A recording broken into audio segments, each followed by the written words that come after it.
SP cartoon में आपका स्वागत है। दुष्ट सर्प और कौवे की कहानी। एक जंगल में एक बहुत पुराना पेड़ था। उस पेड़ पर घोंसला बनाकर एक कौवा और कवि का जोड़ा रहता था। उसी पेड़ के खोखले तने में कहीं से आकर एक दुष्ट सर्प रहने लगा।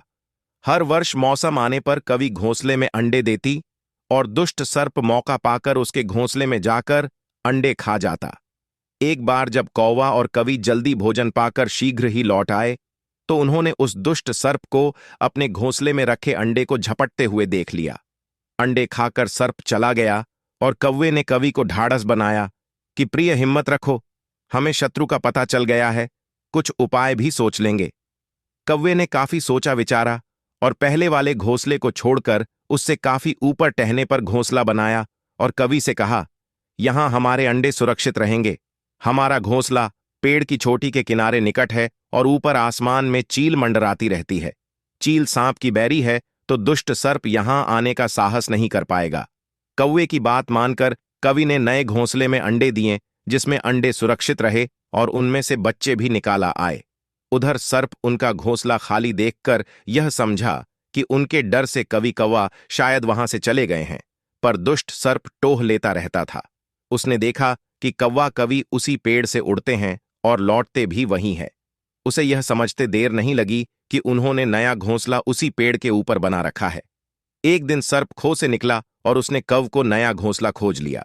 घोंसले में कौवा दंपति के 3 नवजात शिशु थे।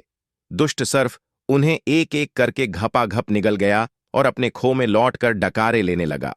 कौवा और कवि लौटे तो घोंसला खाली पाकर सन्न रह गए। घोंसले में हुई टूट फूट से वह नन्हे कौ के कोमल पंख बिखरे देखकर वह सारा माजरा समझ गए। कवि की तो छाती दुख से फटने लगी। कवि बिलख उठी, तो क्या हर वर्ष मेरे बच्चे सांप का भोजन बनते रहेंगे? कौवा बोला, नहीं, यह माना कि हमारे सामने विकट समस्या है, पर यहां से भागना उसका हल नहीं है। विपत्ति के समय मित्र ही काम आते हैं। हमें लोमड़ी मित्र से सलाह लेनी चाहिए। दोनों तुरंत ही लोमड़ी के पास गए। लोमड़ी ने अपने मित्रों की दुख भरी कहानी सुनी। उसने कौवा और कौवे के आंसू पहुंचे। लोमड़ी ने काफी सोचने के बाद कहा, मित्रों, तुम्हें वह पेड़ छोड़कर जाने की जरूरत नहीं है। मेरे दिमाग में एक तरकीब है जिससे उस दुष्ट सर्प से छुटकारा पाया जा सकता है। लोमड़ी ने अपने चतुर दिमाग में आई तरकीब बताई। लोमड़ी की तरकीब सुनकर कौवा कवि खुशी से उछल पड़े। उन्होंने लोमड़ी को धन्यवाद दिया और अपने घर लौट आए। अगले ही दिन योजना अमल में लानी थी। उसी वन में बहुत बड़ा सरोवर था। उसमें कमल और नरगिस के फूल खिले रहते थे। हर मंगलवार को उस प्रदेश की राजकुमारी अपनी सहेलियों के साथ वहां जल क्रीड़ा करने आती थी। उनके साथ अंगरक्षक तथा सैनिक भी आते थे। इस बार राजकुमारी आई और सरोवर में स्नान करने जल में उतरी तो योजना के अनुसार कौवा उड़ता हुआ वहां आया। उसने सरोवर के तट पर राजकुमारी तथा उसकी सहेलियों द्वारा उतार कर रखे गए कपड़ों व आभूषणों पर नजर डाली।